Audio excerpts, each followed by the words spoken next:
আজ সোমবার বেলা 2:30টায় বঙ্গভবন থেকে একটি সামরিক হেলিকপ্টার শেখ হাসিনাকে নিয়ে যাত্রা করে। এ সময় তার সঙ্গে তার ছোট বোন শেখ রেহানাও ছিলেন। সংশ্লিষ্ট সূত্র জানায়, তারা হেলিকপ্টারে ভারতের পশ্চিমবঙ্গের উদ্দেশ্যে রওনা দিয়েছেন। এরপরই গণভবনে সাধারণ মানুষ ঢুকে পড়ে।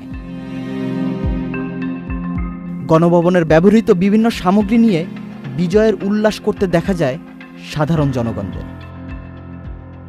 সেনাবাহিনীর প্রধান জেনারেল ওয়াকারুজ্জামান বলেন, রাজনৈতিক ক্রান্তিকাল চলছে। একটি অন্তর্বর্তী সরকার গঠন করা হবে, সব হত্যার বিচার হবে। সেনাবাহিনীর উপর আস্থা রাখেন, দেশে শান্তি শৃঙ্খলা বজায় রাখেন, একসাথে কাজ করি, দয়া করে সাহায্য করেন।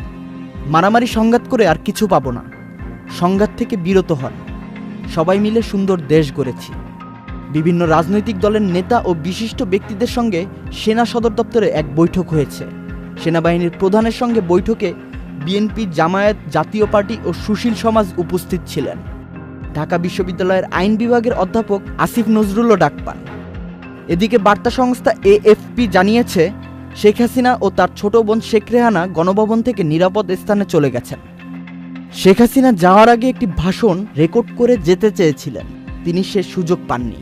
এর মাঝেই গণভবনে ঢুকে পড়েছে সাধারণ মানুষ। মারুফুজ্জামান, চ্যানেল আই। প্রিয় নম্বর সেট করে বিকাশে সেন্ড মানি করুন ফ্রি।